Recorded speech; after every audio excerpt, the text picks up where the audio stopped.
Hello दोस्तों, स्वागत है आपको अपने चैनल सानवी की पाठशाला में। दोस्तों, आज हम दो फिगर ऑफ स्पीच पढ़ेंगे जिसका नाम है पैराडॉक्स एंड ऑक्सीमोरन। तो दोस्तों, इस वीडियो में हम ये दोनों फिगर ऑफ स्पीच को बहुत ही डिटेल से बारीकी से समझेंगे विद एग्जाम्पल। तो आइए दोस्तों, इस वीडियो की शुरुआत करते हैं। तो दोस्तों, पहले हम पैराडॉक्स के बारे में समझेंगे कि आखिर ये होता क्या है और किस तरह से लिटरेचर फील्ड में यूज किया जाता है। Paradox, it is a statement that is self contradictory because it often contains two statements that are both true but in general cannot both be true at the same time। दोस्तों, यहाँ पे self contradictory है, उसके बारे में पहले जान लीजिए कि क्या होता है। तो दोस्तों, कंट्राडिक्टरी इसका मतलब होता है विरोधाभासी, मतलब अगेंस्ट, किसी के अगेंस्ट होना, विरोध होना। तो दोस्तों, जो पैराडॉक्स होता है वो एक तरह का कंट्राडिक्टरी स्टेटमेंट होता है। मीन्स एक ऐसा स्टेटमेंट जिसमें अपोजिट आइडिया को साथ में रखा जाता है, और अगर आप एक सेकेंड के लिए उस पूरे स्टेटमेंट को पढ़ेंगे तो आपको ऐसा लगेगा कि यह सही भी हो सकता है, गलत भी हो सकता है, और हमें अपने माइंड पे जोर देना पड़ता है कि वह स्टेटमेंट है वो क्या कह रहा है। दोस्तों, इसका एग्जाम्पल से आप अच्छे से समझेंगे। You can save money by spending it. तो दोस्तों, यहाँ पे देखिए कंट्राडिक्टरी, सेव और स्पेंडिंग। तो इसमें बोल रहा है कि आप पैसे को बचा सकते हैं, स्पेंडिंग करेंगे मतलब खर्च करेंगे तब। तो यह कैसे हो सकता है? तो दोस्तों, जो पैराडॉक्स है वो हमारे माइंड को समझने के लिए फोर्स करता है कि आखिर यह किस प्रकार का कॉन्ट्राडिक्टरी है। दोस्तों, जो पैराडॉक्स है वो हमारे माइंड में इमेजिनेशन को इवोक करता है और हमारे माइंड को एक नया तरह का थॉट चलने को प्रेशर करता है। मतलब हमारे माइंड को जोर देता है कि वह सोचे कि वह सेंटेंस क्या कह रहा है, जो पैराडॉक्स कहलाता है। दोस्तों, पैराडॉक्स को अगर आप एक बार पढ़ोगे तो आपको समझ में नहीं आएगा। इसके लिए आपको उस सेंटेंस को दोबारा से पढ़ना पड़ेगा और खुद एनालिसिस और थिंकिंग करना पड़ेगा कि वह स्टेटमेंट क्या कह रहा है। उसके बाद आपको समझ में आएगी कि हाँ, यह जो स्टेटमेंट है वो सच भी हो सकता है या फिर झूठ भी हो सकता है, या फिर इसमें कुछ ट्रुथ है लिखा हुआ है। दोस्तों, इसका दूसरा एग्जाम्पल है, nobody goes to the bar any more, it is too crowded.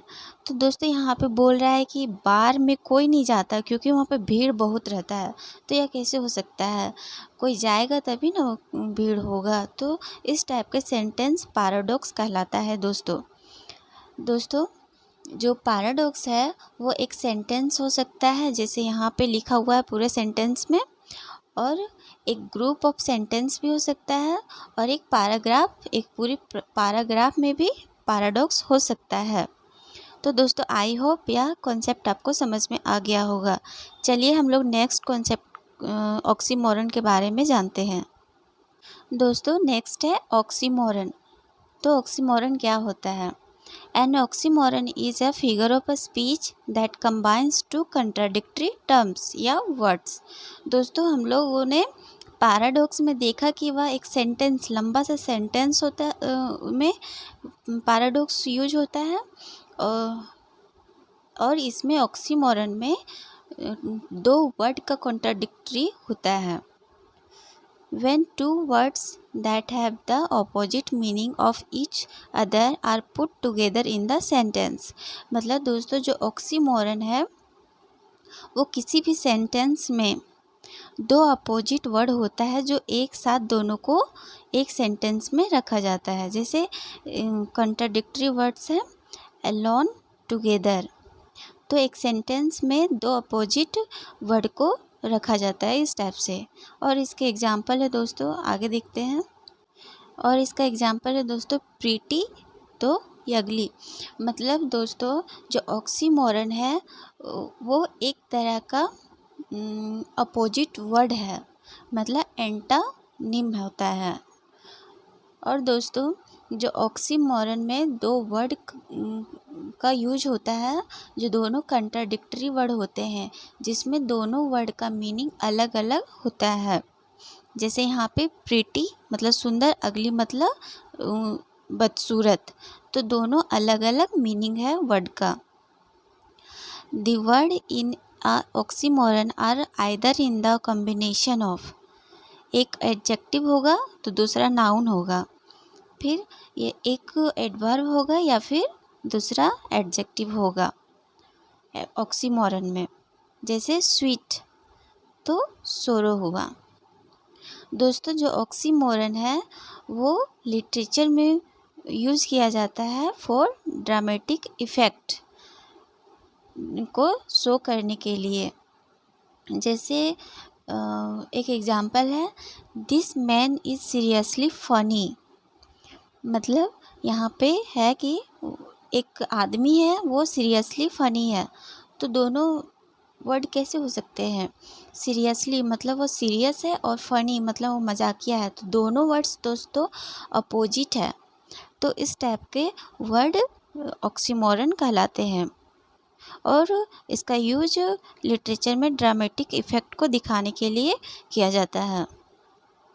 दोस्तों पैराडॉक्स और ऑक्सीमोरन में कब कन्फ्यूजन क्रिएट होता है, तो आइए इसके एग्जाम्पल के थ्रू समझते हैं दोस्तों। और जो जब हम लोग ऑक्सीमोरन का यूज करके पैराडॉक्स को क्रिएट करते हैं तब हमें कन्फ्यूजन होता है ऑक्सीमोरन और पैराडॉक्स को समझने में, जिसका एग्जाम्पल है यहाँ पे दिया हुआ। I must be cruel only to be kind. दोस्तों यहाँ पे क्रूएल है और काइंड है जो ऑक्सीमोरन शो कर रहा है, क्योंकि यहाँ पे दोनों अपोजिट वर्ड हैं। लेकिन दोस्तों यह सेंटेंस पैराडॉक्स होगा, भले ही इसमें ऑक्सीमोरन का यूज़ किया गया हो लेकिन यह पैराडॉक्स होगा। और दोस्तों यह लाइन हैमलेट से लिया गया है जो विलियम शेक्सपियर के द्वारा लिखा गया है। तो दोस्तों इन शॉर्ट आप जान लीजिए कि जो पैराडॉक्स है वो सेंटेंस में कंट्राडिक्टरी वर्ड होते हैं, और जो ऑक्सीमोरन होते हैं वो वर्ड्स का कॉन्ट्राडिक्टरी होता है। मतलब एक सेंटेंस में दो वर्ड लिखे हुए रहते हैं जो अपोजिट मीनिंग होते हैं, एक दूसरे के अलग अलग मीनिंग होते हैं। तो दोस्तों मैं उम्मीद करती हूँ कि यह कॉन्सेप्ट आपको समझ में आई होगी, दोनों फिगर ऑफ स्पीच। और कोई भी क्वेरी हो तो कमेंट सेक्शन में ज़रूर लिखें, और वीडियो पसंद आई हो या फिर आपको हेल्पफुल लगी हो तो इस चैनल को सब्सक्राइब, लाइक एंड शेयर ज़रूर करें। तो दोस्तों मिलते हैं ऐसे ही नई टर्म्स के साथ अगली वीडियो में। So take care, bye bye.